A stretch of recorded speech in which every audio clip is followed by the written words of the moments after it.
ፈላስፎች ስለ መኪና አልተከራከሩም፣ ስለ ባቡር አልተከራከሩም፣ ስለ ኤአይ ግን እያወሩ ነው፣ እየጻፉ ነው፣ እየተከራከሩ ነው። ሰው ኤአይ የፈላስፎች ጉዳይ ለምን ሆነ?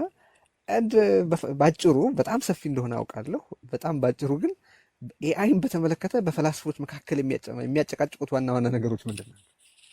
እሺ ለምን አጨቃጫቂ ሆነ? ልክ ነው። ፍልስፍና ውስጥ በጣም ለምን ትልቅ ጥያቄ ሆነ? ፍልስፍና በባህሪው እንደዚህ በጣም ትላልቅ የሚባሉ ጥያቄዎችን ያነሳል። ለምሳሌ እውነት ምንድን ነው? እውቀት ምንድን ነው? አምላክ አለ የለም? እንደዚህ አይነት የህይወት ትርጉም ምንድን ነው? ግዙፍ ጥያቄዎችን ይጠይቃል። ኤአይ ሲመጣ እንደዚህ አይነት ጥያቄዎችን ግልብጥብጣቸውን ያወጣው። ለምሳሌ አንዱ ምንድን ነው?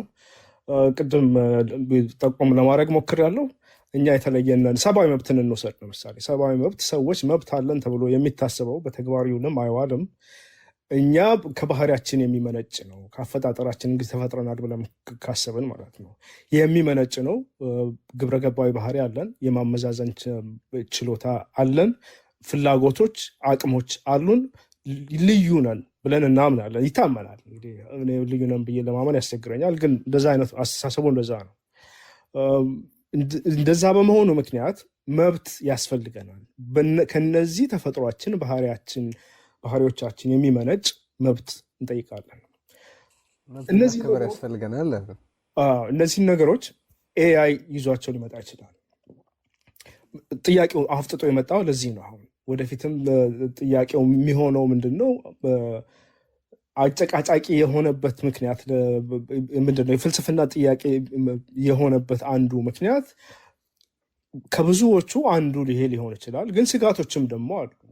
ኤአይ መጨረሻው ምንድን ነው እንደሚባለው አሁን ስጋቱ ካለ ለምሳሌ የሰው ልጆችን መቆጣጠር እና ሊያጠፋም ይችላል የህልውና ስጋት ነው ብለው ብዙ ሰዎች ያምናሉ።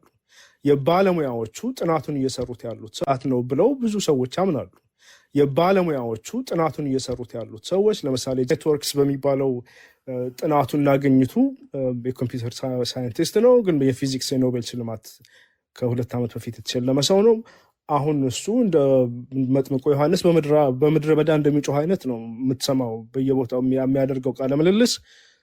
አደጋ ላይ ነን፣ መጠንቀቅ አለብን፣ አንድ ነገር አድርጉ እያለ ነው ያለው። አንዳንድ ሰዎች ራሱ ፈቶ የለቀቀውን አወሬ ለምን ራሱ አይሰበስብም የሚሉ ሰዎች አሉ። ዝም ብሎ ቀልድ ነው የሚሆነው። ከዛ ጋር የተያዘ ነገርም አይደለም፣ ከአቅም በላይ ሊሆን ይችላል። እነዚህ የኮርፖሬሽን ባለቤቶቹንም ኢላን ማስክን ብትወስደው፣ ሳም ኦልትመን፣ ቅድም ያልኩት የአንትሮፒኩ ሰውዬ በመቶኛ ሲያሰሉት ነው የሚለያዩት። አንዳንዶቹ 30 ከመቶ የህልውና አደጋ ነው፣ 25 ከመቶ ከዛ ያነሰ ሊሉ የሚችሉ ሰዎች አሉ። ግን ስጋቱ አለ። ስለዚህ ይሄ አሁን የሰው ልጅ የህልውና ስጋት ትልቅ የግብረ ገብ ጥያቄ ነው የሚሆነው።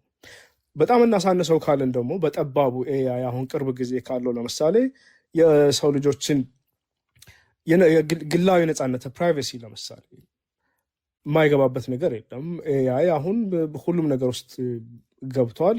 እኔ ለምሳሌ ስልክ እስካለኝ ድረስ ከነፍስ አባቴ የበለጠ ቴክኖሎጂው እንደሚያቀኝ እርግጠኛ ነኝ። ምንም በቃ ልደብቅ ብልም አልደብቀው ነገር በቃ እዛ ደረጃ ላይ ደርሷል። የፕራይቬሲ ጨዋታ ቆይቷል። አሁን ኤአይ ሲጨመርበት ምን ሊሆን እንደሚችል ማሰብ ትችላለህ። ከእኩልነት ጋር የሚያያዝ ጥያቄ ሊነሳ ይችላል። ለምሳሌ የነዚህ አልጎሪዝሞቹ አድሏዊነት፣ አሁን ለምሳሌ የገንዘብ የብድር ውሳኔ የሚወስኑት የባንክ የብድር ውሳኔ፣ የጤና ውሳኔ እስከ መወሰን ደርሰዋል ኤአይ። እነዚህ ነገሮች አሁን የፍልስፍና የስነ ግብረገብ የኤቲክስ ጥያቄ ይዘው ይመጣሉ። እነዚህ ነገሮች አሁን ከቀላል ከሚመስለው ወይም የቀላልም ባይሆን ከቅርብ ጊዜው ከፕራይቬሲ ጥያቄ ጀምሮ እስከ ጠቅላላ የሰው ልጆች የህልውና ጥያቄ እና የሰው ልጅ ምንድን ነው የሚለውን ጥያቄ ጨምረህ በእያንዳንዱ ቦታና መረገጫ ላይ ከባድ የፍልስፍና ጥያቄ ይዞ ይመጣል። ስለዚህ አሁን ወደ ሁለተኛው ጥያቄ ስመለስ ምንድን ነው አሁን በጣም ትልቁ ጥያቄ ወደፊት ሊሆን የሚችለው የሚያሳስበው ነገር ምንድን ነው የሚለው ጥያቄ ነው። አንዱ እንግዲህ ኤአይ ወደፊት ንቃተ ህሊና ብለን የምንተረጉመው ጥሩ ሳይሆን አይቀርም። ኮንሽስነስ ሊያገኝ ይችላሉ፣ ኮንሽስ ሊሆን ይችላሉ።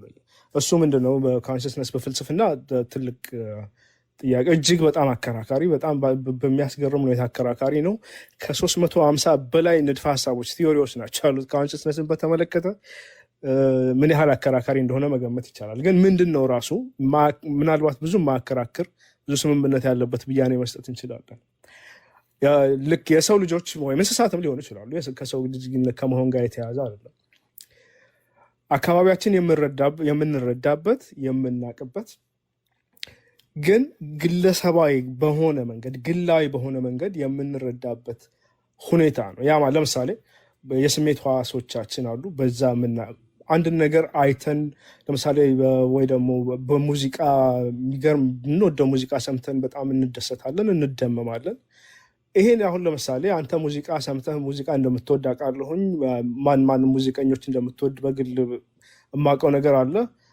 ቴዲ የሚወደውን ሙዚቀኛ ሲሰማ ደስ ይለዋል፣ በጣም ይደሰታል ብዬ ማምነው ዘፈን አለ ለምሳሌ።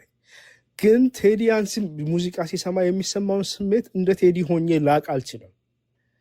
ያ ነው አሁን ትልቁ ጥያቄ የሚሆነው። ለምሳሌ ዛሬ 50 ዓመት አንድ ፈላስፋ የጻፈው መጽሐፍ መጣጥፍ አለ what is it like to be a bat ይላል።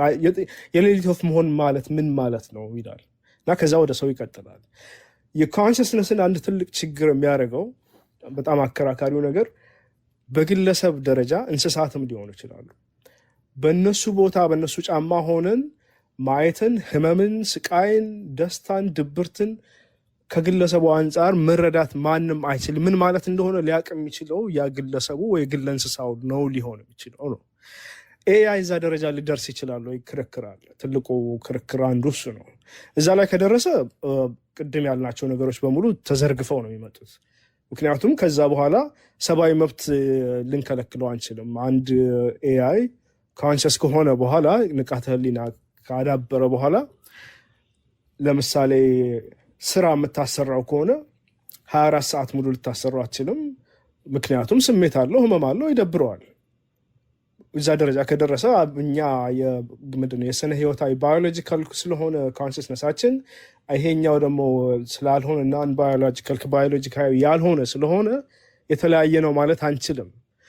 ስለዚህ የመብት ጥያቄ ይዞ ይመጣል ማለት ነው። ስለ ንቃተ ህሊና እያወራን ነበረ መሰለኝ። ቁልፉ ነገር እሱ ነው፣ በጣም አከራካሪው ነገር። ኤአይ ንቃተ ህሊና ይኖረዋል አይኖረውም ወደፊት የሚለው ጥያቄ ነው በጣም አከራካሪው አሳሳቢው ነገር። ምክንያቱም እሱ አለው ማለት አሁን ቅድም አስተውሎትን ኢንቴሊጀንስን ለመበየን ስንሞክር ከምክንያታዊነት ከአመክንዮ ጋር ብቻ የተያያዘ ነገር ነው። አመክንዮ ማለት ማሰብ፣ መማር እንደዚህ አይነት ነገሮች ናቸው የነበሩት። ግን አስተውሎት ደግሞ ግብረ ገባዊ ይዘትም አለው፣ ስሜታዊ ይዘትም አለው። እኛ አሁን የተለየን የሚያደርገን በዚህ በኩል የሚያከራክር ነገር ያለ አይመስለኝም። ቢያንስ ከሚታወቁት ፍጡራን ግብረ ገባዊ አስተሳሰብ፣ ግብረ ገባዊ አመክንዮ አለን። ለምሳሌ አንድን ሰው መጥፎ ነው ጥሩ ነው ብለን የምናመዛዝነው ነገር አለ። ጥሩነትና መጥፎ ነው ለምንድን ነው የሚመጣው? ብዙ ፍልስፍና ሁሉ ይጽፋሉ የሰው ልጆች። ስለዚህ ግብረ ገባዊ አስተሳሰብ አለን፣ አንዱ እሱ ነው። ሁለተኛ ደግሞ የስሜታዊ አስተውሎት አለን። ይሄ ኢሞሽናል ኢንቴሊጀንስ የሚባለው ነገር አንድን ነገር ብናደርግ ለምሳሌ ያስደስተናል ለጊዜው ብለን የምናስበውን ነገር ማድረግ አለብን የለብንም ብለን እንጨነቃለን። ችግሩ ከተፈጠረም በኋላ ተምረን ከዛ በኋላ ያንን ነገር ደግመን ላለማድረግ ልንወስን እንችላለን ከተሳካለን። እነዚህ ነገሮች የሉትም ኤአይ እስካሁን ያለው ቅድም በአነሳ ነው በስቲዋርት ራስል ዴፊኒሽን ብያኔ መሰረት ሙሉ በሙሉ ከአመክንዮ ጋር ብቻ ይሄ ራሽናል ከሚባለው ነገር ጋር ብቻ የተያያዘ ነው። ከስሜትና ከግብረ ገብ ጋር የተያያዘ አይደለም። ኤአይ ንቃተ ህሊና አዳበረው የተፈጠረለት ማለት ግን እነዚህን ነገሮች በሙሉ ያገኘ ማለት ነው።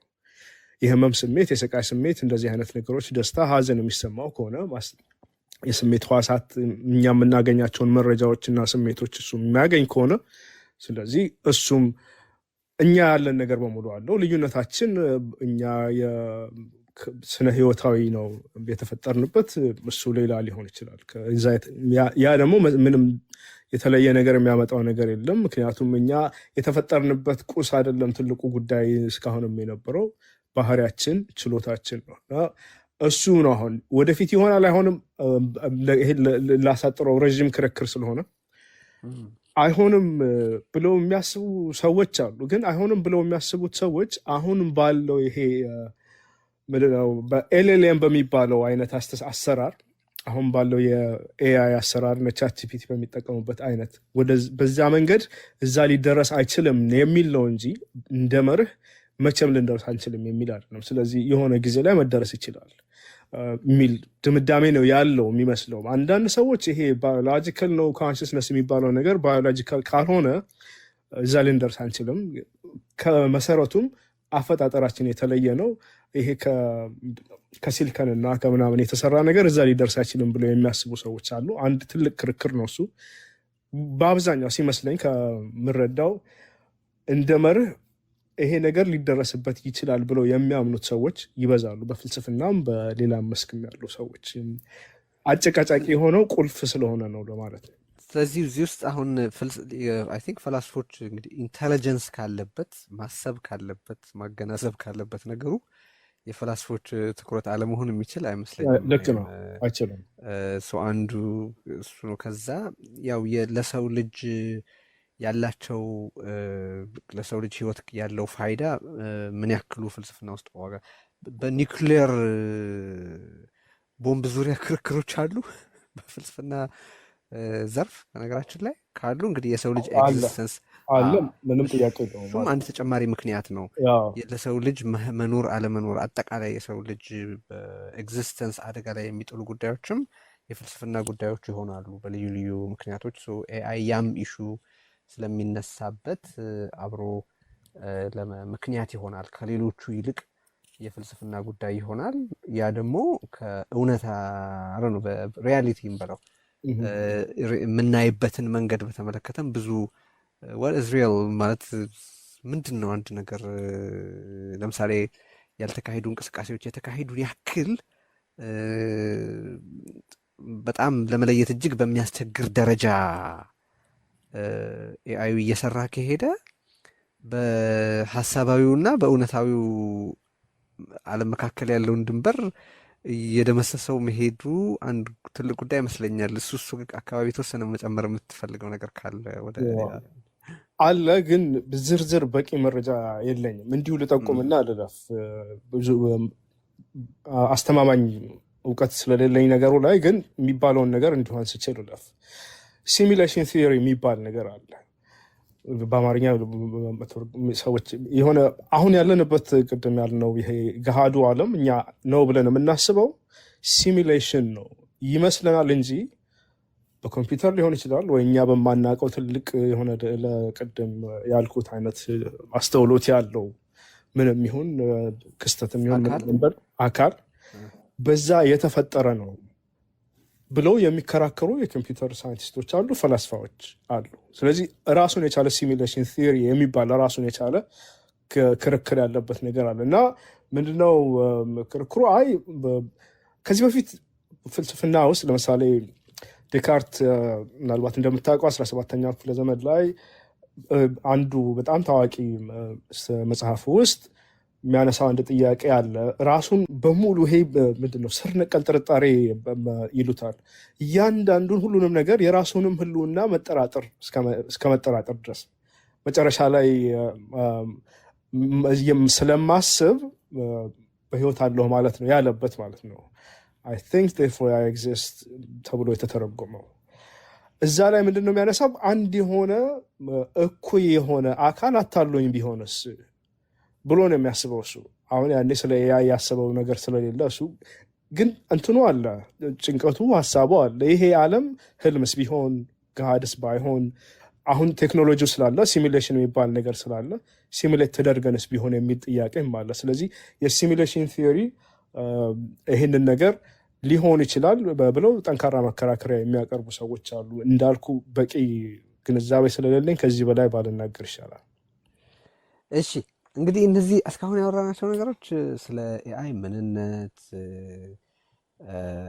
እና ለምን በዚህ ልክ አጠቃላይ ህይወትን፣ እውቀትን፣ መረጃን፣ የዓለም እይታን በተመለከተ በጣም በጣም በጣም መሰረታዊ ጉዳይ እንደሆነ ለማሳየት ሞክረናል። አሁን ወደ ዝርዝር ጉዳዮቹ መሄድ የምንችል ይመስለኛል። ብዙ ዘርፎች አሉ። እዚህ ውስጥ ያሉ ጥያቄዎችንም እያነሳን መሄድ እንችላለን። ሶ አይ ቲንክ የብዙዎች አሁን ኢትዮጵያ ውስጥ ባለው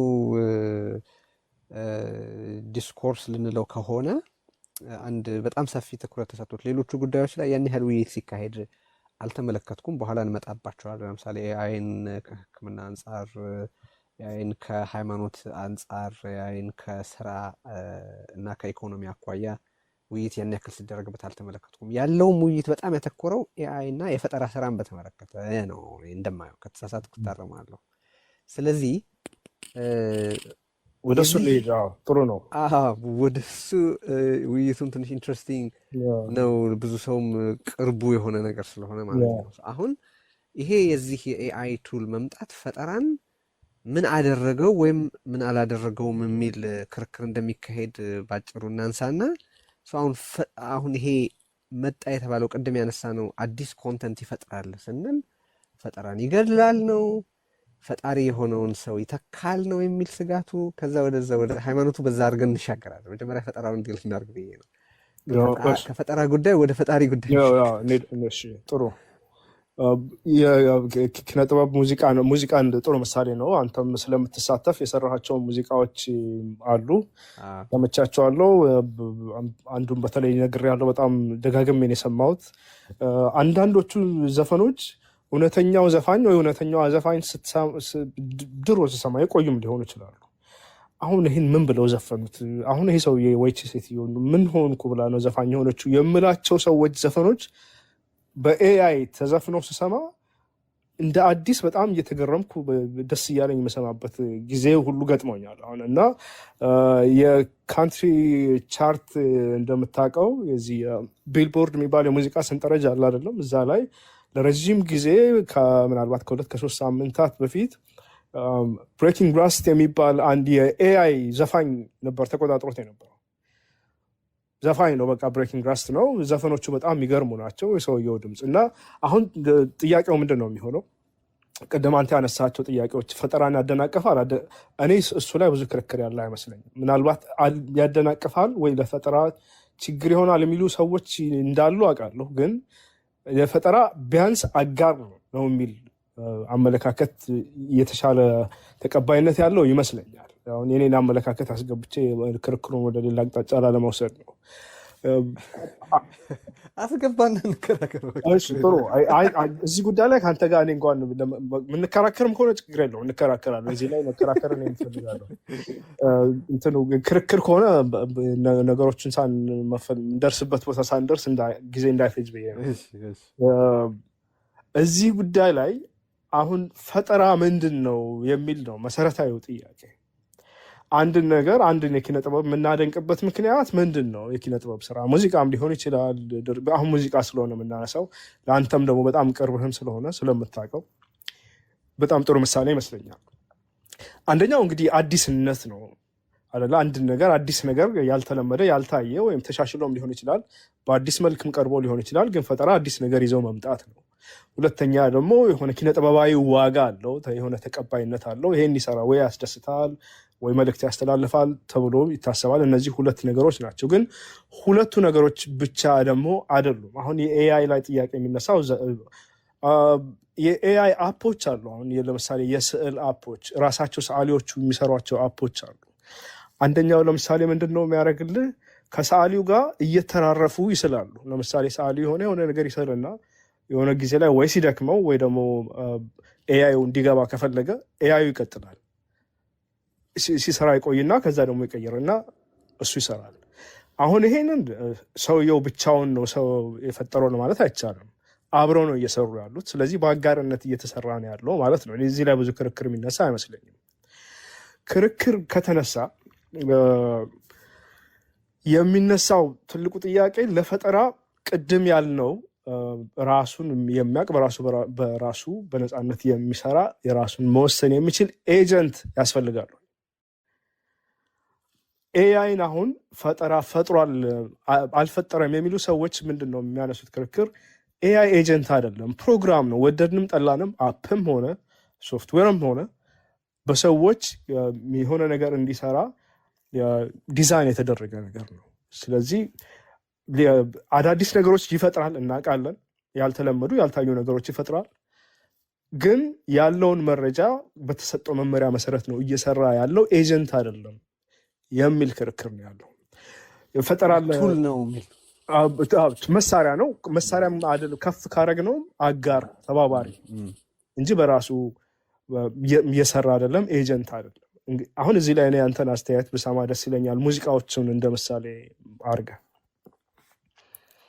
እሺ አሁን እኔ የምጠቀምበት ሌሎቻችሁም ብትገቡ ደስ ይለኛል። አክሊሉ ያለ አሁን ከሲኒማ አንጻር አስተያየት የሚኖረው ይመስለኛል እዛ ውስጥ አይ እየኖረው ስላለው ሚና ማለት ነው። እኔ ሳየው እኔ ከዚህ በፊትም በተለያየ ጊዜ እንዳልኩት በሀሳቤ ሙዚቃ ነበረ። የሀሳቤን ሙዚቃ የምተገብርበት በሀሳቤ ሙዚቃ ልክ የሆነ ችሎታ አልነበረኝም። የኤአዩ መምጣት የሀሳቤን ሙዚቃ ወደ ተግባር የሚቀይር በጣም የተራቀቀ እጅ ነው የሆነኝ ብዬ ነው ማስበው። ምክንያቱም ያንን ሙዚቃ ያንኑ የመስሪያ ፕላትፎርም ተጠቅመን ብንሰራው እኔ የምሰራውና ሌላ ሰው የሚሰራው የተለያየ ነው ውጤቱ። ለምን የምናስበውን ሙዚቃ በመመሪያው መሰረት ለመስጠት በምናደርገው ጥረት በተደጋጋሚ ሙከራ የሚመጣ ነገር ነው። ያ ሙዚቃ እኔ በጣም በጣም ብዙ ነገሩ የእኔ ሀሳብ ውጤት ነው ብዬ ነው ማስበው። መጨረሻ ላይ ሪያላይዝ እንዲያደርግ ከዚህ በፊት ያልነበረ አዲስ በጣም ነፃነት የሚሰጥ ቱል አግኝቻለሁ። ከዚህ በፊት ምናልባት የማስበውን ነገር ወደ ተግባር ለመቀየር አቀናባሪ ይፈልግ ነበር ይሆናል፣ ድምፃዊ ይሆናል ሳይሆን እፈልግ ነበር። በእርግጥ ድምፃዊ ይፈልግ ነበር። አሁን ሁለቱን ነገሮች የሚተካ ዘፋኙ ምን አይነት የድምፅ ቀለም፣ ምን አይነት ሬንጅ፣ ምን አይነት አዘፋፈን፣ ምን አይነት ስታይል እንዲኖረው እንደምፈልግ መወሰን የምችልበት፣ ሙዚቃውንም እንደዛው በዝርዝር የሙዚቃው ኤለመንትስ አላባዎች ይሏቸዋል፣ እነሱን ሁሉ ወስኜ ሀሳቤ ውስጥ የነበረውን ሙዚቃ ወደ ተግባር የምቀይርበት ነው የምለው እኔ። ስለዚህ ቅድምም ስናገር በኤአይ እገዛ የተሰሩ አጋር ያልከው በጣም ጥሩ ቃል ነው። ነገራችን ላይ በኤአይ እገዛ የተሰሩ ሙዚቃዎች ናቸው እንጂ የኤአይ ሙዚቃ መባላቸው ትክክል አይደለም ብዬ ነው ማስበው። ግን በሌላ በኩል ደግሞ ካየኸው ግጥም ይጽፋል። አሁን ባለው ሁኔታ ኤአይ በዚህ ጉዳይ ላይ እስቲ ይህንን ግጥም ጽፈ ስጠኝ ይልሃል። ስትለው ግጥም የሚጽፍላቸው አሉ። ራሱ ግጥም ጽፎ ይህንን ሙዚቃ አድርግልኝ ብለው እነሱ ምንም የሰጡት የሚረባ ትዕዛዝ ሳይኖርም የሚሰራቸው ሙዚቃዎች አሉ።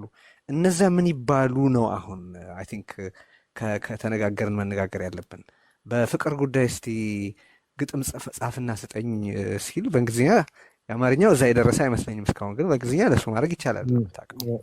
ከዛ ኢንስትራክሽን መመሪያ ሳትሰጠው ይህንን ወደ ዘፈን ቀይርልኝ ስትለው እሱ በመሰለው መንገድ ሰርቶ ይሰጣል። አሁን ያንን ምን እንለዋለን የሚል ጥያቄ ስቲል መጠየቁ የማይቀር ነገር ነው። እኔ የምጠቀምበት ግን ሀሳቤን ለመተርጎም ነው። በጣም በጣም ድንቅ አጋር ሆኖ ነው ያገኘሁት እና ሌሎችም ሲሰሩ አያለው። እንግዲህ እነሱ እንደ ሀሳባቸው ሰርተውት ይሁን ወይ ደግሞ ግጥሙን ከጻፉት በኋላ ሙዚቃው ላይ የሰጡት መመሪያ ኖሮ ይሁን አይሁን የማውቀው ነገር የለም። ግን በጣም ውጤቱ የተለያየ ነው። እንደዛ ነው ማስበው። ግን ምናልባት ሌሎቻችሁ አስተያየት ካላችሁ ሄኒ ሀሳብ መስጠት ከመጀመሩ በፊት መቀጠል ትችላላችሁ። አክሊል። ታንኪዩ ቴዲ። መጀመሪያ ለርዕዮት ነው ትልቁ ምስጋና። ከዛ ቀጥሎ ደግሞ ሄኖክ በዚህ በጣም አንገብጋቢ የሆነ ወቅታዊ ጉዳይ ላይ በዚህ ጥልቀት በተለይ ደግሞ በፍልስፍናው በኩል እንድናይ እንድንመረምር እያገዝከን ስለሆነ አመስግኜ መጀመር እፈልጋለሁ። እኔ ከሲኒማው ወይም ከፊልም ከምንለው መንደር የፈጠራ አካባቢ ስነሳ ለእኔ አጋር ጥሩ ነው፣ አጋር የሚለው ጥሩ ነው። ግን አሁን ለምሳሌ ቴዲ ሲገልጽ እርሾው ነበረው። በተደጋጋሚ ርዕዮት ላይ አንስተነዋል። ይሄንን እንደ እርሾ ይወሰናል እላለሁኝ በእኔ ትንሽ መረዳት ማለት ነው።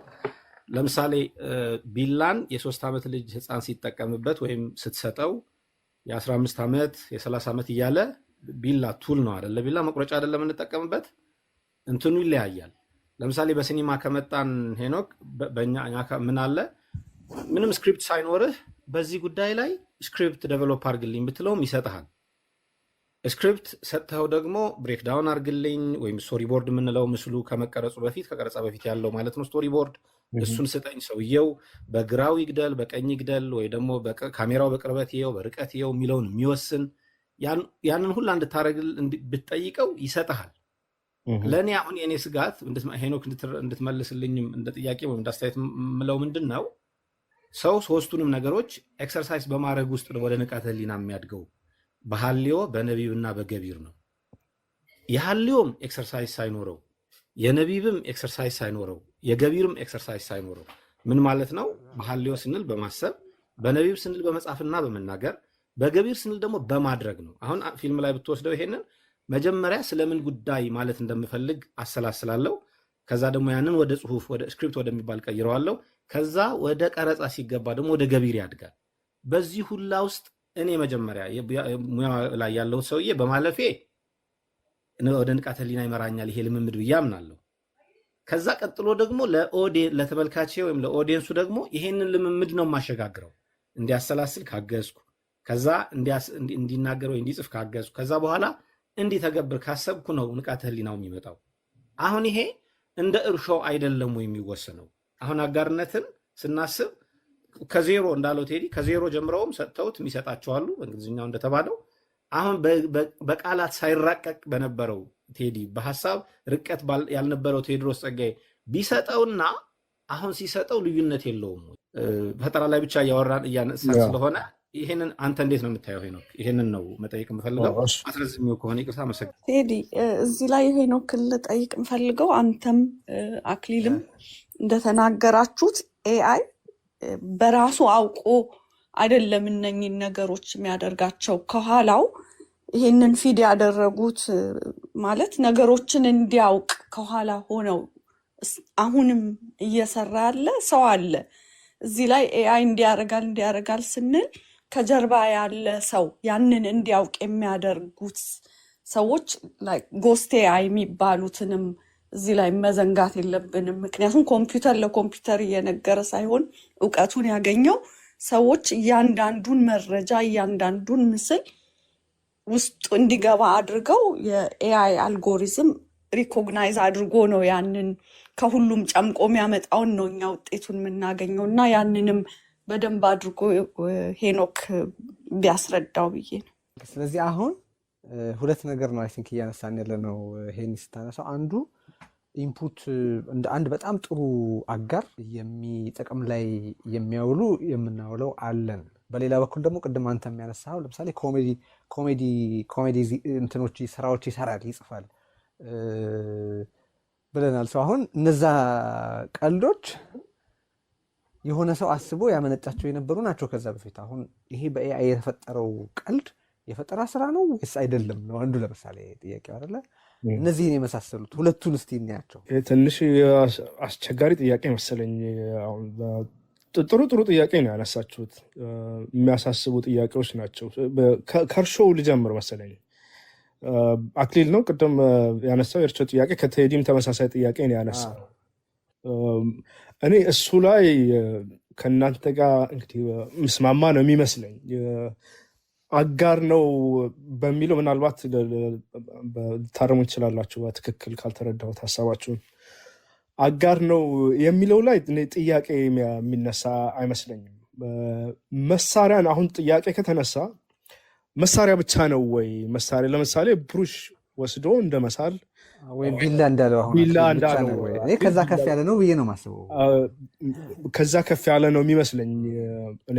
ምክንያቱም ቅድም ያነሳሁት ነገር አለ ስዕሉን በተመለከተ ኤአዩ ከሰውየው ጋር አብሮ ጊዜ እየወሰደ አንዱ ሲደክመው ወይ በተለያየ ጊዜ ይሰራል። ሌላው ደግሞ እስካሁን ድረስ ምንም ነገር ያልታየ አዲስ ፈጠራ፣ የስዕል ፈጠራ፣ አዳዲስ ቀለማት፣ አዳዲስ ምስሎች፣ ቴዲ ያነሳው ኮሜዲ ይሰራል። አክሊል ያነሳው ለምሳሌ የፊልም ስክሪፕቶች ይጽፋል። አንድ ጊዜ እንዳውም ታስታውሳላችሁ ይመስለኛል የሆሊውድ ጊልድ አለ፣ የራይተርስ ጊልድ የሚባል የጸሐፊዎች እንደ ማህበር ነገር ነው እና አምፀው ነበረ። አንዱ ተቃውሟቸው እኛ በኤአይ ስክሪፕት እያጻፋችሁ እኛን ከስራ ውጭ ልታደርጉን ነው የሚል ጥያቄ ነው የመጣው። ስለዚህ አሁን ይሄ የኤጀንሲው ጥያቄ ይሄ ነገር ኤጀንት ስላልሆነ ፈጠራ አልፈጠረም ለማለት ይቻላል ወይ? አንዱ ጥያቄ ነው። ሁለተኛ ዜናም ጠቆም ያደረገችው ፈጠራውን ዞሮ ዞሮ በሆነ ፕሮግራም ከሆነ ሶፍትዌር ተከትሎ አይደለም ወይ የሚሰራው የሚል ነው። ወደ ሰው እናምጣ ውስጥ ይሄን ለሰው ምን የሚሰራ ይመስለኛል። እኛም ከራሳችን ምንም የተለየ ነገር የምንፈጥረው ነገር ያለው አይመስለኝም። የሆነ ፕሮግራም በኮምፒውተር ቋንቋ የተሞላ ነው ነገር አለ። እንዴትም እንምጣ፣ በእግዚአብሔርም ፈጠረን፣ በአምሳሉ ፈጥሮ ሊሆን ይችላል። በዚህኛውም በኤቮሉሽንም ብናየው ያገኘነው ንቃተ ህሊና ያለን ነገር በሙሉ ምንድን ነው ከአካባቢያችን ከምናገኘው ነገር ጋር የተወሰደ ነው እና ማለት ከኛ በፊት የነበሩ ሰዎች የጻፉትን ከኛ በፊት የነበሩ ሰዎች የጻፉት ነው። አንዱ እሱ ነው። ሁለተኛው ጥያቄ ግን ምንድን ነው? ለምሳሌ ከኛ በፊት ያልነበሩ ጽሁፍ ባልነበረበት ጊዜ እንደዚህ አይነት ለምሳሌ የምናምን ነገሮች አሉ። እሱ ያለን ነገር አለ። ያን ማየት መቻላችን ግን ከባህሪያችን ካለን ፕሮግራም ከዛ ዲዛይንም ተደረግን እንዴትም እናድርገው የሚመነጨው ከዛ ነው የሚመነጨው። አሁን የኤጀንሲ ጥያቄ የሚነሳው ኤጀንሲ ጥያቄ ካልሆነ በስተቀር እሱ ልናነሳው እንችላለን። ሰዎችም ሆነን የምንጽፈው ነገር ለምሳሌ ቴዲ ጥሩ ነጥብ ያነሳኸው ከአካባቢያችን ከምናውቀው ካየነው ከሰማነው ነገር የሳይንስ ልቦለድ የሚጽፍ ሰው እንኳን እንዲሁ ከመሬት ተነስቶ ሊጽፍ አይችልም። አሁን ካለው ተጨባጭ ሁኔታ ነው ተነስቶ የሚጽፍ። የዛሬ 100 ዓመት ስለ ተንቀሳቃሽ ስልክ የሳይንሳዊ ልቦለድ የጻፉ ሰዎች ስለ ቴሌግራም የሚያውቁት ነገር ስለነበረ ነው። ስለዚህ ከዛ ውጭ ሊሆን አይችልም። ጥያቄው እኔ የሚመስለኝ ፈጠራ እነዚህ ላይ ምናልባት እናንተ ማስተያየት ብትሰጡበት ጥሩ የሚመስለኝ አንድ ነገር ፈጠራ ነው ለመባል የግድ በኤጀንት መፈጠር ወይ ደግሞ ኪነጥበባዊ ስራው መሰራት አለበት ወይ? እሱ ነው እኔ ትልቅ ጥያቄ አንዱ ትልቅ ጥያቄ ነው ብዬ የማስበው። ጥያቄያችሁን መልሼ ከሆነ አሉ እንትኖቹ አሁን እነዛን ምን እንላቸዋለን ግን ነበር የትኞቹ ማለት ይሄ ለምሳሌ አሁን በኤአይ ቱል የተፈጠሩት የኮሜዲ ስራዎች ምንድን ናቸው? ኤአይ የፈጠራቸው ስራዎች ናቸው ማለት ለምሳሌ እስቲ በዚህ ጉዳይ ዝም ብለን እስቲ ስለ ሐኪም አንድ ቀልድ ንገረኝ ብትለው ባለፈው ጊዜ አንድ ጊዜ አውርተናል መሰለኝ ስለዚህ ጉዳይ። አንድ በጣም ታዋቂ ሙዚቀኛ በኤአይ በጣም ብዙ ሙዚቃዎች የሚሰራ ሰውዬ ነው እና አንድ ቃለ ምልልስ ላይ ሲያወራ የሰማሁት ነው እና ምንትኑ ያመሳሰለበት ነገር ጥሩ ነው ብዬ አስባለሁ። እኔ ራሴን እንደ አናጺ አይደለም የማየው አለ። አናጺ ከሆንኩኝ ጠርቤ፣ ልጌ፣ ሚስማር፣ ማሽን ብዙ ነገር ሰርቼ የሆነ እንጨት፣ ባህር ዛፍ ብዙ ያልነበረውን ቅርጽ አውጥቼ ብዙ ነገር አዲስ ነገር እንደ መስራት ነው። እኔ ራሴን የማየው እንደ አትክልተኛ ነው ይላል። የተለየ ነገር የምፈጥረው ነገር የለም። እኔ አበባውንም ሆነ ሳሩን አምጥቼ እኔ በላቦራቶሪ ውስጥ ገብቼ ምንም የማደርገው ነገር የለም። መደላድሉን ነው የምፈጥረው። አፈሩን መደልደል ነው። ማዳበሪያም ካስፈለገ ማዳበሪያ፣ መኮትኮትም ካለብኝ እኮተኩታለሁ። ስለዚህ እኔ አሁን የአትክልተኛው ምሳሌ ሊሆን ይችላል አንዱ። የኮሜዲውን አሁን ካየነው የሐኪም ቀልድ ነገር ብቻ ንገረኝ ተብሏል። የሐኪም ቀልድ ይዞ መጣ። በሁለት መንገድ ልናየው እንችላለን። ፈጠራ አይደለም የሚሉ ሰዎች የሚሉት ነገር በሙሉ ያለው ስለ ሐኪሞች አንደኛ ቀልድ ምን እንደሆነ ያውቃል። ከዳታ ብዙ ዳታ አለ፣ ከዛ ነው የወሰደው። ስለዚህ አዲስ ያመጣው ነገር የለም። ሁለተኛው ነገር ደግሞ ቀልዱንም ቢሆን ፕሮግራም በተደረገው መሰረት በዛ መሰረት ነው የሰራው። ስለዚህ ይሄ ሰውዬ ቀልደኛ አይደለም፣ ራሱ ቀልደኛ ነው መባሉ ቀልድ ሊሆን ነው ብለው ሊያስቡ ይችሉ ይሆናል። ሌላኛው ግን ፈጠራ ነው የሚሉ ሰዎች እኛስ ብንሆን ምን የምናመጣው ነገር አለ ከዚህ የተለየ? ሰውም ቢሆን አሁን ያቺ ኤጀንሲ ጥያቄ ካልተነሳች በስተቀር በነፃነት በራሱ የሚወስን የሆነ የራሱ አካል ያለው መሆን አለበት የሚለው ጥያቄ ካልመጣ በስተቀር እኛም ብንሆን የምናመጣው ከምናውቀው ከአካባቢያችን መፍጠርስ እንችላለን ነው መጀመሪያ። እንደዛ ስድሉ ቢሰጠን በዚህ እኮ በጣም ነው የሚበልጠን። እሱ ምንም ጥያቄ የለውም። ትልቅ ተሰጥኦ የሚጠይቅ ነገር ነው የፊልም ጽሁፍ፣ እንደዚህ አይነት ነገር። እንደዛ ስለሆነ ፈጠራ ነው የሚለውን ነገር የምንበይንበት መንገድ የተለያየ ሊሆን ይችላል።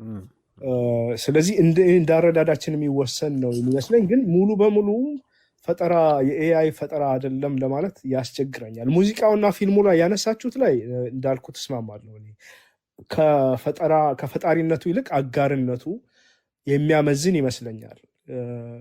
ምናልባት አንድ ተጨማሪ ጥያቄ ልጠይቅ፣ አስተያየት ብትሰጡበት ደስ የሚለኝ። ድምፅ ለምሳሌ የኤአይ ዘፋኞች ድምፅ አለ። እኔ በጣም ነው የሚገርመኝ እሱ ድምፅ፣ በቃ የሚያወጡት ድምፅ ሳምባ ምናምን ስለማያስፈልገው ሊሆን ይችላል። ልክ እንደ ሙዚቃ መሳሪያም ስለሆነ ሊሆን ይችላል ስለሚወጣው። ግን በየትኛውም መመዘኛ አስደናቂ ድምፅ ነው የሚያወጡት። ወደ ላይ ወደ ታች ሲወጣ ሲስረቀረቅ እኔ ገርሞኝ ነው መሰማው። በቃ የድምፅ አወጣጡ ራሱ እሱን እንዴት ነው የምታዩት እናንተ? ቴዲ በተለይ እዚህ ላይ ምን ትላለህ? አሁን ያ ፈጠራ ነው? የሙዚቃ መሳሪያ መጫወት ነው? ምንድን ነው እሱ ላይ ያለ አስተያየት? በጣም ኢንትረስቲንግ ጥያቄ ነው። አይ ቲንክ ከኤአይ የምናገኘው ድምፃውያኑን ሳይሆን ድምፃዊነትን መሰለኝ፣ ዘፋኝነትን ነው ማለት በዓለም ካሉ የመዝፈን ችሎታዎች ሁሉ ተውጣጥቶ በቃ በጣም የሚያስገርም አርቲኩሌሽን፣ የሚያስገርም ሬንጅ ያላቸው ሆኖ ነው የሚወጡት። ስለዚህ እንግዲህ የድምፃውያኑ በየግለሰቡ ተከፋፍለው ተሰጥቶ የነበረው ተሰጥኦ አንድ ቦታ የተጠራቀመበት ነው። አገን እኔ የምረዳው ማለት የተማረው ድምፃዊነትን የተማረው ከዛ በፊት ለኤአዩ በተሰጠው ዴታ መሰረት ብዙ ድምፃውያን ያላቸው ሬንጅ፣ ቀለምና ሌሎች የድምፅ ነገሮች ፊድ ተደርጎ ነው። ስለዚህ የነዛ ሁሉ ሰዎች ችሎታ ነው አንድ ላይ ተከማችቶ የምታየው አይደለም። ስለዚህ ድምፃዊውን ማድነቅ አስቸጋሪ ነው የሚሆነው። ከጀርባ ያለውን ሳይንቲስት ብናደንቅ ይሻላል መሰለኝ። በኤአይ ረገዳው ማለት እሱ ተሰጥቶት አይደለም። ኦልሬዲ ዳታ ሰብስቦ ነው እነዛን ነገሮች። ድምፅ ስለሆነ ነው፣ የድምፅ ዳታ ስለሆነ ነው የምለው እኔ። ግን አሁን አንድ እንደው በጣም ብናወራበት ደስ የሚለኝ ሁላችሁም ሀሳብ ብትሰጡበት የምወደው ሰዎች አንድን ሙዚቃ የኤአይ ነው ሲባሉ የመስማት ፍላጎታቸው የሚቀንሰው ለምንድን ነው? የሰው መሆኑ ምን ትርጉም ስለሚጠፋ የእነሱ ቢጤ የሰራው የሰው መሆኑ ደስ ስለሚያሰኛቸው ነው? ወይስ ሰው በሊሚቴሽን ውስጥ ሆኖ የሚሰራው ነገር ስለሚያስደንቅ ነው? ኤአይ ያገደብ የለበትም ዜርፎር ይህን ቢሰራ አይደንቅም በሚል ነው? ወይስ ምንድን ነው የሚለውን ባውቅ እወዳለሁ አስተያየቶቻችሁን። ግን አንድ ነገር ላንሳ እዚህ ላይ አሁን ስራው እንዴት እንደሚሰራ አጋር የተባለው ነገር እንዴት ስሜት እንደሚሰጥ ለማሳየት እኔ የማደርገውን ነገር ላውራችሁ። አንድ ሙዚቃ ለመስራት ለምሳሌ ኦኬ፣ አንድ ለምሳሌ የተለያዩ ሰዎች በተለያየ መንገድ እንደሚሰሩ አውቃለሁኝ። ለምሳሌ እንደሚሰራም አውቃለሁ። ለምሳሌ ዜማ እንትን ሲባል በሜትር የሚያስቀምጡ አሉ። ዜማው እዚህ ጋር እንዲህ ያለ ኖት ይኑረው፣ እንዲህ ያለ ገለጻ ይኑረው፣ እንዲህ ያለ ሬንጅ ይኑረው ወዘተረፈ እያሉ በፕሮምፕት ጀነሬት ይደረጋል። የዜማውን ባህሪ እያሻሻለው ይሄዳል። እኔ የማደርገው ግን ቢሮ ባለ ኪቦርድ ኤአይ የሚባል ነገር ወደ ውይይት በዚህ ልክ ከመምጣቱ በፊት የተሰሩ ዝም ብሎ ሙዚቃ ብቻ የሆኑ ሜሎዲዎች አሉኝ። እነሱን ወስድና ዜማውን ከዚህ ውሰድላለሁ። ግን አሁን እዚህ ጋር ማየት ያለባችሁ ዜማውን ኦኬ ይወስድና እዛ ላይ ተመስርቶ የተወሰነ ድረስ ያሻሽለዋል፣ ቅርጽ ይሰጠዋል ኤአዩ። መሰረቱ ግን እኔ የሰጠሁት ሜሎዲ ነው። ኦኬ ዜማ በዛ ተገኘ። ግጥሙን 100% የምጽፈው ራሴ ነኝ። እሱን ይጠቀማል። ከዛ የሙዚቃው ስራ የሚሰራበት መንገድ ደግሞ ምን መሳሪያ ቢገባ እንደምወድ በዝርዝር እጽፋለሁ። ለምሳሌ ድራም ሲባል ብዙ አይነት ነው አይደለ? በጣም ሃርድ ሂቲንግ ሊሆን ይችላል፣ ፐርከሽን ሊሆን ይችላል፣ ሞዴሬት ሊሆን ይችላል። ኦር በጣም ብዙ አይነት በየአካባቢው የመካከለኛ ምስራቅ የከበሮ አመታት የተለየ ነው። የዚህ የአሜሪካ የሚያወራው አሚን እንደየሙዚቃ ስልቱም ሆነ እንደየክፍለ ዓለሙ በጣም የተለያየ አይነት እሱን መወሰን ይጠይቃል። ከዛ የሙዚቃ ስልቶቹ ምንድነው እንዲሆን የሚፈለገው? ቅድም ያልኩት በሀሳባችን ያለው ሙዚቃ ለመተርጎም ነው የረዳን ስል እሱን ማለት ነው። ምንድን ነው ብሉዝ ነው እንዲሆን የምፈልገው? ሬጌ ነው እንዲሆን የምፈልገው? እሱም ራሱ ብዙ አይነት ውስጡ እንዳለ ይታወቃል አይደለ? ሮክ ነው አር&ቢ ነው ምንድን ነው የሚለውን ከዛ ሃርሞኒው ምን አይነት ይሁን የሚለውንም ጭምር። ሃርሞኒ የኮርድ ፕሮግሬሽን አለ፣ ሪች በደንብ በቃ ጥግብ ያለ ሃርሞኒ እንዲኖረው ነው የምትፈልገው ወይስ ሲምፕል ከኋላ ማጀቢያው በቃ ዝም ቀላላል ኮርዶች እንዲጠቀም ነው የምትፈልገው የሚለውንም እንድትወሰን እድል ይሰጥሃል። እንዲገባ የምትፈልጋቸው መሳሪያዎች ምንድን ናቸው? በስትሪንግ ሴክሽን ውስጥም በሪትም ሴክሽን ውስጥም በሌሎች ሴክሽኖች ውስጥም ፒያኖ ነው፣ ቫዮሊን ነው፣ ትራምፔት ነው፣ ሳክስ ነው፣ ኦር ኮራ የሚሉት በየቦታ ያሉ የሙዚቃ መሳሪያዎች አሉ። ጊታር ውስጥ ራሱ አኩስቲክ ነው፣ ሊድ ነው፣ ምንድን ነው የሚለውንም ለመጻፍ እድል ይሰጣል። እሱን ከዛ ብሪጆቹ መሸጋገሪያዎቹ የት ጋር ይሁኑ የሚለውንም ለመወሰን እድል ይሰጣል። በነገራችን ላይ አንድ ዘፈን ይኖርና ለምሳሌ ስንተኛው ቨርስ ላይ መሸጋገሪያ እንዲኖር ትወዳለህ የሚለውን፣ ኢንትሮ እንዴት አይነት እንዲሆን ትወዳለህ፣ መውጫው እንዴት አይነት እንዲሆን ትወዳለህ የሚለውንም መጻፊያ እንትኖች አሉት። አሁን ያወራናቸው ዜማው ላይ ግጥሙ ላይ ብቻ ሳይሆን የሙዚቃ አሬንጅመንቱ ዝርዝር ጉዳዮች ላይ መመሪያ ሰጥቼ በዛ መሰረት ደጋግሜ ሞክሬ ያመጣልኝ ሙዚቃ ዝም ብሎ የኤአይ ሙዚቃ ተብሎ መገለጹ ትክክል አይደለም ምለው። ለዛ ነው ብዙ ጊዜ አጠፋለሁ እኔ፣ ብዙ ጥረት አደርጋለሁ። ከዛም አልፎ የተሰሩ የተለያዩ በአንድ ዜማ የተሰሩ የተለያዩ ቨርዥንስ ወስጄ ቆራርጬ ገጥሜ ሌላ መጨረሻ ላይ የሚመጣው ፎርም ራሱ ኤአዩ ከሰራውም ውጪ የተለየ ሁሉ ሊሆን ይችላል አንዳንድ ጊዜ። እና እነዚህን ሁሉ ነገሮች አደርጋለሁ እኔ። ግን ሌሎች ደግሞ የየራሳቸው የመስሪያ መንገድ አላቸው። በየራሳቸው መንገድ ነገሩን ይሰሩታል። አሁን እዚህ ውስጥ አንድ ሰው ያ ሙዚቃ በሚታወቅ ስም፣ አድራሻ፣ መታወቂያ ባለው ህላዌ ባለው አንድ ዘፋኝ ባለመዘፈኑ ምክንያት ያንን ሙዚቃ ለመስማት ያነሰ ፍላጎት የሚያሳይበት ምክንያት ምንድን ነው? እመገመታቸው አሉ። ግን እንደው እንድናወራበት ፈልጌ ነው። የሰውንም መረዳት በተመለከተ አንዳንዶቹ ለምንድን ነው እነዚህን የመሳሰሉ ግጥሞች ለአሻንጉሊት የምትሰጣቸው የሚሉ አሉ። ለምሳሌ ምንድን ነው እዚህ አካባቢ የምታየው አንተ ሄኒም ብትሆን ሌሎቻችሁም በዚህ ረገድ ያላችሁ አስተያየት ምንድን ነው? እናንተስ ራሳችሁን ይሰማችኋል የኤአይ ሙዚቃ ስትሰሙ የሚለውም ብታወሩ ደስ ይለኛል። ቀጥሉ፣ እንወያይ። ለምንድን ነው አንድ ነገር በሰው አልተሰራም ብለው ሲያስቡ አሚን ከዚህ በፊት ያ ክርክር ነበር። በዚህ ደረጃም ባይሆን ኦፍኮርስ ኤአይን ያክል እመርታ ስላልነበረው ለምሳሌ በሙዚቃ ብንሄድ በባንድ ይሰራ የነበረ ሁሉም ሰው በቀጥታ ይሳተፍበት የነበረ ሙዚቃ ሲሰራ ቆይቶ አንድ ሰው ስቱዲዮ ቁጭ ብሎ እነዛን መሳሪያዎች መስራቱ የሆነ ጊዜ ያክል ያንን ሙዚቃ መስራት መቀበል እንደ መድካም ኦር ደግሞ እንደ የሆነ ዝም ብሎ ኦርጋኒክ ያልሆነ ሙዚቃ እንደ መስማት በምግብ ቢሆን ጃንክ ፉድ እንደ ኮንሱም እንደማድረግ ተደርጎ ይወሰድ ነበረ። በኋላ አይ ቲንክ አሁን ጎን ለጎን ነው እየሄደ ያለው። በስቱዲዮ የሚሰራው አብዛኛውን ተቆጣጥሯል፣ ግን ስቲል ባንዶቹ አሉ እንደየአስፈላጊነታቸው በተለያዩ ማህበራዊ ክዋኔዎች ላይ ይሳተፋሉ። አሁን እዚህ ጋር ከዛ ጋር የሚመሳሰል ነው ወይስ ሌላ? ምክንያቱም ይሄ ደግሞ ሌላ ሌቭል ነው። ቅድም ይሄ የጠቀስከው ነገር አለ። ድምፃዊው ለምሳሌ በቃ ታምር ነው፣ ጉድ ነው ማለት አርቲኩሌሽኑ እኮ ነገር የሚያስፈል በጣም እና ፕሮዳክቱ የተዋጣ ሆኖ እያለ በተለይ በእኛ መካከል በኢትዮጵያ መካከል እዚህም ያው ውይይት ይኖራል አምሹር፣ ግን ቢያንስ በጣም ሰፊ ገበያ ሰፊ ተከታይ እየኖረው ነው አሁን ቀስ በቀስ ኢትዮጵያ ውስጥ የሚቀርበው። ምክንያት ግን የሆነ ዝም ብሎ ቅድም እንዳልኩት አሻንጉሊት የዘፈነው ነው፣ ስለዚህ ምንም ከኔ ጋር ሪሌት አያደርግም በሚል ነው ወይስ ምንድን ነው ይመስላችሁ ለማለት? ይሄን ይቀጥል። እሺ፣ እኔ አንድ ሁለት ምክንያቶች ይታዩኛል። አንደኛው ምናልባት የቴክኖሎጂው አዲስ መሆን ነው። ቅድም የኦርጋኑ ያነሳው ነገር ከዚህ ጋር በደንብ የሚያያዝ ይመስለኛል። አዲስ ቴክኖሎጂ ሲመጣ ያለመቀበል የመግፋት ነገር አለ። ምክንያቱም ብዙ በዛ ዙሪያ ያሉ ብዙ የተፈጠሩ ነገሮች አሉ። አንድ ምሳሌ ላንሳ፣ የሚገርመኝ ምሳሌ ነው። ቴክኖሎጂ ሽግግርን አዲስ ነገርን በተመለከተ ይሄ የኮምፒውተር ኪቦርድ አላለም ሁላችንም የምንጽፍበት የስልኩ ሳይሆን ኮምፒውተሩ ኩዌርቲ ኪቦርድ ነው የሚባለው። ምናልባት ሰምታችሁት ሊሆን ይችላል። ኩዌርቲ የሚባለው ከላይ ከግራ ወደ ቀኝ የመጀመሪያዎቹ 5ቱን ቁልፎች ፊደሎቹ እንደ QWERTY ናቸው። በዛ ምክንያት ነው ኩዌርቲ የሚባለው።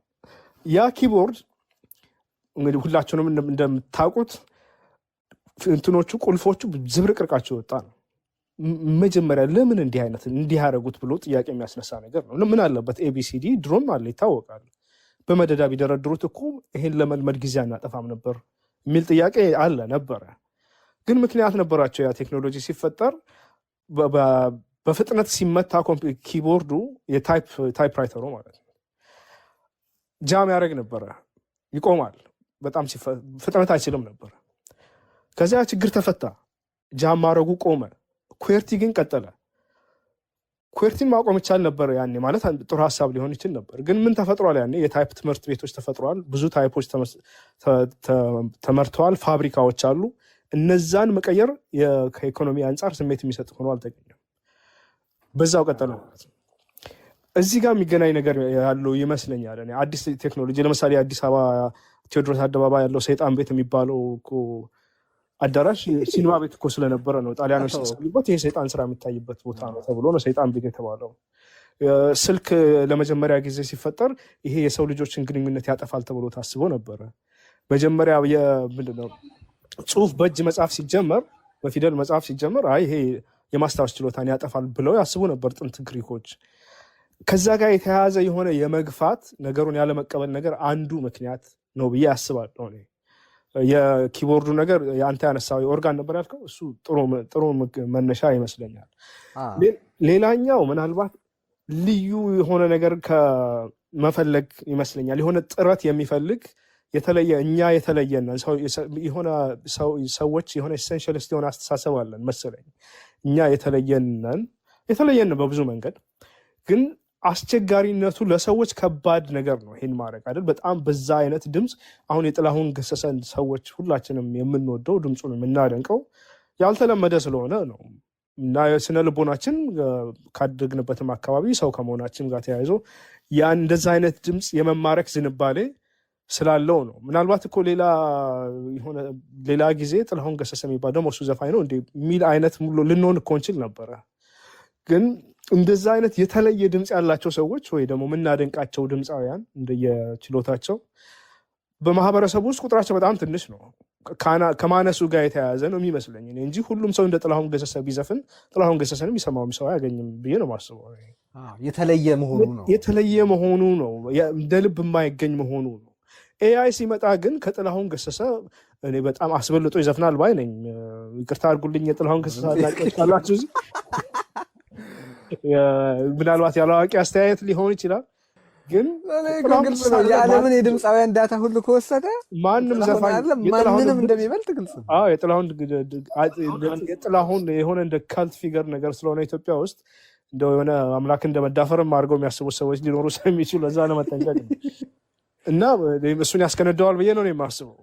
ስለዚህ እንደዛም ሆኖ ግን ኮምፒውተር ላይ በቀላሉ ልትሰራው የምትችል ያን ድምፅ ማውጣት ስለሚቻል የሆነ የርካሽነት ስሜት የፈጠረ ይመስለኛል። እነዚህ ምክንያቱ ግለሰብ ደረጃ የነበረውን ተጽዕኖ ዲሞክራታይዝ አደረገውና በዴታ ፕሮግራም ተደርጎ የሚመጣ ውጤት ሆነ። እዛ ውስጥ የአንድን ሰው የግል ተሰጥኦ እዛ ውስጥ ጥረቱም ተጨምሮበት እንግዲህ የሆነ ሰው የሆነ ቦታ መድረሱ የሚያስደንቀው መሆኑ ይቀራል። አይ ቲንክ በጣም ስሜት የሚሰጥ ነገር ነው። ሌሎቻችሁ መቅዲ በዚህ ረገድ ሀሳብ ካለሽ፣ ዜና፣ አክሊል፣ ሌሎችም ከስር የሚጽፉትንም እዚህ ነገር ውስጥ ማካተት ትችላላል። ቴድ እኔ የግሌን የማስበው ሰዎች በኤአይ የተሰራ ሙዚቃ ሲሆን አንተ እንዳልከው አያለውኝ ከቪዲዮዎች ስር የሚሰጡም ኮሜንቶች ለምን ለከሌ አትሰጠውም፣ ለምን ለሰዎች አትሰጠውም የሚሉትን እና ለምሳሌ አስቴር አወቀ የፍቅር ዘፈን ስትዘፍን አስቴር ፍቅር ይዟት ይመስለናል። ሌላውም ሰው የሆነ እንደዚህ ሲል ተበድሎ ያን የዘፈነውን ነገር የዘፋኙ አድርጎ መውሰድ እና አንተ ምን ፍቅር ይዛል ወይ አንተ ምን አንዱ ምክንያት ይመስለኛል። አሻንጉሊትማ አያፈቅርም ወይ ሙዚቀኛው ህይወቱን ያለልን የመምሰል ነገር ግምት ነው ቴድ ይመስለኛል። አንቺ ምን ይሰማሻል ካልከኝ፣ አንቺ ምን ይሰማሻል? መንፈሳዊ ሙዚቃ ሲሆን ይከብደኛል። ለዓለማዊ ሙዚቃ ችግር የለብኝም። መንፈሳዊ ሙዚቃዎች ግን ኤአይ ሲሰሯቸው በኤአይ ተሰርተው ሳዳምጥ በጣም ይከብደኛል። አሁን እግዚአብሔር እረኛዬ ነው የሚል ኤአይ ቢል እረኛው ነው ወይ? ይከብዱኛል። በጣም ነው የምቸገረው። የሰሪው እረኛ ነው እኮ ግን የኤአይ ፈጣሪ እሱን ማየት አሪፍ ነው። ይቅርታ። እዚህ ላይ ሌላ አንድ ሰው አስተያየቱን መስጠት ከቻለ ቴዎድሮስ ፍቅሬ መሀላችን አለ። ቴዲ ኦኬ። አሁን በእኔና በቴዲ መሀል ጸብ ለመፍጠር እንደሆነ ይገባል። ሄኖክ እንዴት ነህ? ቴዲ ጤና ይስጥልኝ። ሰላም ነው። ያው ረጅም ጊዜ ስለሆነ ያው ረዥም ጊዜ ተነሳስተናል። እኔ እንደሚመስለኝ ሰውኛ ነገር ሲኖረው ነው ሁሉም ነገር የሚጣፍጠው ይመስለኛል አይደል? አሁን ለምሳሌ ክትፎ ምናምን ተብሎ ሲቀርብልህ አቀራረቡ እንደሚያምረው ሁሉ አሁን ለምሳሌ በጣባ ሲሆንና በትሪ ሲሆን ይለያል አይደል? እኔ የዛ አይነት ስሜት ነው የሚሰማኝ። የሆነ አውተንቲሲቲው በሙሉ ነው የሚጠፋብኝ ነገርየው ማለት ነው። ግን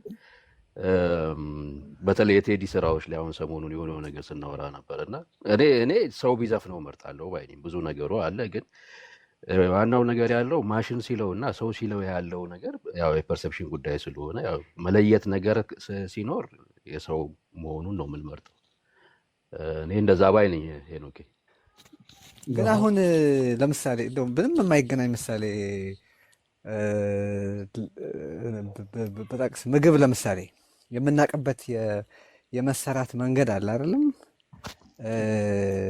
ያው እርሻ ይዘራል፣ ይበቅላል፣ ምን ይላል ኦል ዳት ፕሮሰስ በመሰራት ሂደት ውስጥ የሚያልፍ ሰው የሚሰራው ነገር ነው ካልን፣ ግን በሆነ ምክንያት ያ ፕሮሰስ ሳይኖር ግን ምንም ሳይድ ኢፌክት ሳይኖር ያ ምግቡ ቢመጣ ያ ጥያቄ የሚነሳ ይመስላችኋል? ቴዲ የራበው ዝም ብሎ ሊበላ ጥሩ ይችላል። ምሳሌ ያመጣው የምግብ ማምጣት ጥሩ ነው። ምክንያቱም ምርጫ ይኖረናል። ወዲያው ተሰርቶ ሸቶን የምንበላውና ሸቶን አይተነው ፕሮሰሱን አይተን የምንበላውና ታሽጎ የሚመጣው ምግብ አይ መታሸጉማ አብሮ የሚያስነሳው ጥያቄ አለ። አረ ራሱ ያው ራሱ በቃ እሺ። አሁን አይ ነው ግን ያው ሰውኛ ስሜቱን ያው አሁን ማለት ቴዲ ቆይ ይቅርታ፣ ቴዲ ብታሳየን ያው ምግብ ማለት ምን ማለት ነው? በምግቡ ከመጣ አይ በቃ ሰው አሁን በኤአይ ዴታ ሰው አይደለም ይሄንን ያደረገው ምናምን ብለን እያለን ስለሆነ ነው። አርት በመሆኑ ምክንያት የሆነ ነገር ነው ወይስ በሌሎችም ጉዳይ ላይ የሚከሰት ነገር ነው ለማለት ነው። ግን ለምሳሌ አገልግሎት ልንቀበል የሆነ ቦታ ብንሄድና ያንን አገልግሎት የሚሰጠን ሰው አለመሆኑን ብናውቅ በምንሰጠው አገልግሎት ላይ የሚያመጣው ነገር የሚኖር አይመስለኝም አይደል? ሰው አርት ከሰው ኢማጂኔሽን ከምን ጋር አለው ተብሎ በሚታሰበው ቁርኝት ምክንያት ከሆነ ብዬ ነው። ግን አንድ ቴዲ ያነሳት ነገር አለች። ይህንን እያነሳን እንቀጥላለን። ልክ ነው። ይሄ መቅዲም አነስተዋለች። አክቹዋሊ ይሄ አስተያየት ይሰጣል። ለምን ሰው አይዘፍነውም? ይህንን ነገር ለምን ለሰው አትሰጠውም የሚሉኝ በጣም ሰዎች አሉ። ሰው አንደኛ ያው እኔ ይሄ እንደ ትልቅ እድል የምቆጥረው ነገር ነው የዚህ ኤአይ መምጣት። በቃ ምን አይነት ደስታ እንደሚሰጠኝ ልነግራችሁ አልችልም። እና ከትንሽ ጊዜ በኋላም ደግሞ እንደ አንድ ዣነር ይታወቃል ብዬ አምናለሁ። ዣንራ ይታወቃል ብዬ አስባለሁ። ራሱን ችሎ ይታወቃል ብዬ ነው የማስበው። የተወሰነ ጊዜ ነው ሬዚስተንሱ የሚቀጥለው የሚል እምነት ነው ያለኝ። ግን ለዘፋኞች ለመስጠት እሞክራለሁ። በዚሁ አጋጣሚ ካነሳ ነው አይቀር ለምሳሌ በኤአይ የሆነ ሙዚቃ ሰራና አንዳንዱ ዜማውንም ግጥሙንም ነጣጥዬ እልክላቸዋለሁ።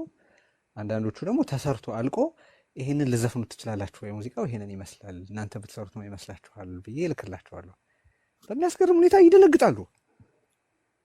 ማለት ኤአዩ ዘፋኝ የዘፈነበትን ስኬል አይተው ይደነግጣሉ እና የሚበሳጩ ሁሉ። አንድ ጓደኛ ነግሮኛል። አሁን በኤአይ የተሰራ ሙዚቃ ለአንዱ ልኮለት ይህንን አንተ ብትዘፍነው እኮ ጥሩ ነው ምናምን ብሎ ልኮለት በጣም ተናደደ። እንዴት እና እዚህ ውስጥ አሁን ያለ እንደዚህማ መሆን አልችልም የሚል ስጋትም አለ። አንድ ሁለተኛ ዘፋኞች በዓለም ሁሉ ያለው ጊዜ በጣም ተትረፍርፎ የተሰጣቸው አድርገው ነው የሚያስቡት። አንድን ስራ ለመስራት ለመወሰን አመት፣ ለመስራት አመት፣ ለማውጣት አመት ነው የሚወስድባቸው። አሁን ባለው ሁኔታ በእኔ አስተያየት አንድን ሀሳብ ሙዚቃ አድርገው ለመግለጥ የኤአዩ መምጣት ነው ይህን የፈጠረው። ኦፍኮርስ ሌላ ጊዜ ቢሆን ወይ አይሰራም ወይ የእነሱን 3 ዓመት መጠበቅ ይኖርባቸዋል። አሁን ባለው ሁኔታ ግን ያ ሁኔታ የግድ አይደለም። ስለዚህ እኔ አሁን አንድ ግጥም ጽፌ በዜማው በቅንብር በምን ሂደት አልፎ መጨረሻ ላይ የሚወጣውን ውጤት ለመገመት አልችልም። ግን ያ ዘፋኝ ለመወሰን ያን ያክል ጊዜ፣ ለመስራት ያን ያክል ጊዜ ወስዶበት ከመጠበቅ ጋር ላወዳድረው አልችልም። በቃ ይሄንን እኔ አንድን ሙዚቃ ለመስራት እንዳልኳችሁ ጊዜ አጠፋል፣ ዝም ብሎ ጀነሬቲቭ እንዳይሆን ለማድረግ። ምክንያቱ ጀነሬቲቭ ከሆነ ምንም አይልም፣ ቅጠል ቅጠል የሚል ሙዚቃ ነው የሚሆነው ብዬ ነው የማስበው። የራሴ ኢንፑት እንዲኖርበት ፈልጋለሁ፣ ጊዜ አጠፋለሁ። ግን የማጠፋው ጊዜ በምንም አይነት ዘፋኞቹ አንድን ነገር ለመስራት የሚወስዱትን ያክል ጊዜ አይሆንም አርጌ ነው። ሁለተኛው ምክንያት እሱ ነው። ዘፋኞች አንድን ስራ ለመስራት በጣም የተለጠጠ ጊዜ ይወስዳሉ እና አሰቃቂ ነው የጊዜ አንደርስታንዲንጋቸው ነው ብላችሁ። 2 3ኛ ደግሞ እስካሁን ያየኋቸው ዲሲፕሊን የሚባል ነገር የሌላቸው አሉ። ኦኬ ይወስዱትና ስራውን ስሰጣቸው አሁን እዚህ ስም ላለመጥቀስ ነው። ይወስዱትና ስራውን መጀመሪያ ሲሰሙት በጣም ኤክሳይትድ ይሆናሉ ምናምን ኦል ዛት። እኔ ሁሌ የምነግራቸው ነገር አለ፣ ባትሰሩት አንደርስታንድ አደርጋለሁ። አንድ ስራ በብዙ ምክንያት ላለመሰራት ሊመረጥ ይችላል። ዜማውን ላትወዱ ትችላላችሁ፣ ስታይሉን ላትወዱ ትችላላችሁ። አሁን ራሱ ዘፈን የመስራት ሙድ ላይኖራችሁ ይችላል ኦር ሌላ። ስለዚህ የማትሰሩት ከሆነ ሳይዘገይ ንገሩኝ እላችኋለሁ። ከዛ ይጠፋሉ። አንዳንዶቹ ያደረጉት እንደዛ ነው። ያ ሲሆን ኦኬ እኔ ወደ እናት ኤአይ የምጠረጥረው ምክንያት አለ አይገባኝም። ምን እንጃ እንግዲህ ሀሳቡ ለከተፋ ስለማይመች ነው። ቴዲ ግን እዚህ አስተያየት የሰጠኸው ላይ አንደኛው ላይ አስተያየት አለኝ። አንተ ስትሰራው ስራውን ግጥሙን የምታፈልቀው አንተ ነህ። ከዛ ደግሞ መሳሪያውን ዝርዝሩን አድርገህ ፊድ አድርገህ ያንን ውጤት የምታገኘው ሂደቶቹን ጠብቀህ ውጤት የምትፈልገው ውጤት እስኪደርስ ድረስ ያንን ሞክረህ ነው የምታገኘው። ግን የዘፈን የሚሄዱበት ፕሮሰስ ገጣሚው እነሱ ላይሆኑ ይችላሉ። ዜማ የሚያመጣው ሌላ ሰው ነው። ከዛ ደግሞ የሚያቀናብረው ሌላ ሰው ነው። እነኛ ሂደቶች የተጋነነም ጊዜ ባይሆን የተወሰነ ጊዜ ሂደቶቹ ጊዜ ይወስድባቸዋልና እሱ ላይ ትንሽ ብታረግብላቸው ብዬ። በጣም የበዛ ነው ምልሽ። ፕሮዳክሽኖች እኮ ይሰራሉ፣ ምንም እንትን እኮ የለም። የሆነ ሪዝነብል የሆነ እኮ ስራ ለመስራት አንድ ዘፈን ለማውጣት እዚህም ላይ አቅምም ጉዳይ እኮ አለ። ይደረጋል። የምን አቅም? ኢትዮጵያ ውስጥ ለሚደረገው ነገር ከሆነ ገንዘብ አለ፣ ግጥም አለ፣ ዜማ አለ፣ እነኛ ሂደቶች ሁሉ አሉ እና የሚሰጣቸው ጊዜም አለ። ራሱ አንድ ዘፋኝ ተነስቶ ራሱ ዘፈኑን ሁሉንም ነገር አድርጎት አይወጣምና አንድ ዘፈን ለመስራት ለምሳሌ አብዛኛዎቹ አሁን አልበም አይደለም የሚሰሩት፣ እንደምታውቁት ነጠላ ዜማዎች ነው የሚሰሩት። አንድ ዘፈን ለመስራት አሁን ዘፋኞቹ የሚወስዱትን ያህል ጊዜ ለመውሰዳቸው ምንም በቂ ምክንያት አለ ብዬ አላምንም። እና ያም ሆኖ አንዳንዶቹ እኔ እንደው ምን ኦፈር አድርጌያቸው ነበረ፣ ድምፁን ገብተውት ድምፁን ብቻ ቢልኩልኝ እኔ አሬንጅመንቱ ሰርቼ መልሼ ልኬላቸው። ምክንያቱም የኤአይ ቱሎች በጣም ብዙ ናቸው በነገራችን ላይ። ሚክሲንግ ብቻ የሚሰራ ፕላትፎርም አለ። ለምሳሌ ማስተሪንግ እና ሚክሲንግ የሚሰራ አለ። በሱ ሁሉ ተጠቅሞ ተሰርቶ ይደረግ ለመሞከር ራሱ ፈቃደኞች አይደሉም። ማውጣታቸው እኮ ሌላ ነገር ነው። ግን ያም ሆኖ አንሰራም ማለት ነገሩን ሊያሳጥረው ሲችል በዛው የሚጠፉበት ጊዜ አለ። ይሄን የምናገረው ብዙ ጥያቄ ስላለ ነው። እኔ አሁን ባለው ሁኔታ ምርጫዬ ነገሮችን በኤአይ መስራት ነው። ያም ሆኖ ሰዎችን ቢሰሯቸው ደስታዬ ነው። ሰዎች ግን የራሳቸው እይታ፣ የራሳቸው የህይወት ጣጣ፣ የራሳቸው ደግሞ ስንፍናም ጉብዝናም አላቸው። ስለዚህ እሱን ታሳቢ አድርጉ ለማለት ነው። ቀጥሉ። ሄኖክ እንዲያግዘን ቅድም ቴዲ ያነሳዋል። ይሄ ኦተንሲቲውን ያሳጣኛል ልክ እንደ ክትፎ በጣባ ሲቀርብና የተባለዋል እና ኦርጋኒክ የመሆን ይሄ ምግብም ላይ ሊሄድ ይችላል፣ የፈጠራ ስራውም ላይ ሊሄድ ይችላል። የሰው ተሳትፎ ልክ እንደ ማሽን ካሰብነው አሁን ይሄ በስኪል ጉዳይ ብቻ ካሰብነው ኤአይ በምንም ጥያቄ የለውም። በነገራችን ላይ ቴዲን ሪፈረንስ እናደርግ ቅድም ብያለሁኝ። ቴዲ ደርሶበት ዲማንድ እያደረገው ያለው የሚመነጨው አንዱ እንደ ወዳጅም ስለማውቀው ቴዲን የነፃነቱን ፍላጎት ነው። ለሰው እንዲደርስ ያ የጠነሰሰው ነገር በምጣድ መዘግየት ምክንያት በኤሌክትሪክ መቋረጥ ምክንያት ምናምን አይፈልግም። አሁን ኤአዩ እነዚህ ምጣድ ምናምን ምክንያት የላቸውም። ወዲያው ጋግሮ ይሰጠዋል በሰጠው ባለው እርሾና ባቀረበው ዱቄት ምናምን መሰረት ማለት ነው። ሶ እኔ አሁን ኦተንቲሲቲ ማሳጣት ሲባል ሄኖኬ የሰው ሲሳተፍ ከስኪሉ ተሰጦ ውጭ መንፈስን አንብቦ የማቅረብ ወይም ደግሞ የሁለት ሶስት ሰዎች መሳተፍና የአንድ ሰው ብቻ በኪቦርድ ቅድም እንደተባለው መስራት ሰው የሚባለው እንደ ፍጥረት ተሳትፎ ሌላ ኢንቮልቭመንት የለውም ወይ? ሰው በመሆኑ አሁን እኛ ሰውን ዲማንድ ማድረጋችን ቅድም ያላችኋቸው ይሄ ቴክኖሎጂ አዲስ አለመቀበል፣ ሌሎች ምክንያቶች በደንብ የምጋራቸው ናቸው። ስንፍናም ውስጡ ይኖርበታል ሰውየው ለመቀበል ላለመቀበል። ግን ማጣጣም ከቻለ የሰው መንፈስ እዛ ውስጥ ፈልጎ ካጣበት ሰውየው በትክክል ካጣጣመ ማለት ነው ሰው ኢንቮልቭ በማድረጉ ሌላ የምናየው ንጽር የለም። ሄኖክ በፍልስፍናው የራስን እይታ ነው እንግዲህ የምትነግረን እዚህ ላይ። የራሴ አሁን ግድ መጣብኝ አሁን። ስለዚህ እኔ ጥሩ ነገሮች አንስታቸዋል። አሁን ቅድም ሌላኛው ቴዲም ስሟን ረሳሁት፣ ሌላም ሜጃ አስተያየት ሰጠችዋል። ለምሳሌ አስቴር ወይም ፍቅር ሙዚቃ ስትዘፍን እሷ መቅደስ ይቅርታ ተሰምቷት የእውነት ተሰምቷት የሚመስል ስሜት አለው ሰው ሲዘፍነው። ያ ይሄ ሰብአዊ ትስስሩ አለ። ልክ ነው። ይሄ ጥሩ ነጥብ ነው ይመስለኝ። ቴዲ የሚያነሳው ነገር ከዛ ጋር የተያዘ ነው ይመስለኝ። እነዚህ ከኪነ ጥበቡ ጋር የተያዙ ግን አይመስሉኝም። ስነ ልቦናዊ ናቸው። ማህበራዊ ፍጡራን በመሆናችን ምክንያት እያንዳንዱን ነገር ከሰው ግንኙነት ጋር ያለ ሰው መኖር አንችልም። አሁን ቅርብ ጊዜ የአሜሪካ የጤና ቢሮ ብቸኝነት እነሱ በሚበይኑበት መንገድ በቀን አንድ ፓኬት ሲጋራ ከማጨስ የባሰ ጉዳት አለው፣ ለጤና ላይ ያስቸግራል የሚል ዘገባ ሰምቻለሁ። ስለዚህ ያን ያህል ከባድ ነው እና እንደዚህ አይነት ሰው መሆናችን የሚያመጣው ነገር አለ። ግን አሁን ከሙዚቃው ጥራት ምንነት ጋር የተያያዘ ግን አይመስለኝም። አሁን የድምፃዊው ብቃት ላይ እኮ ጥያቄ ያለን አይመስለኝም። እኔ መቼስ ተናግሬያለሁ፣ በጣም ነው የምወዳቸው እነዚህ ድምፃውያን።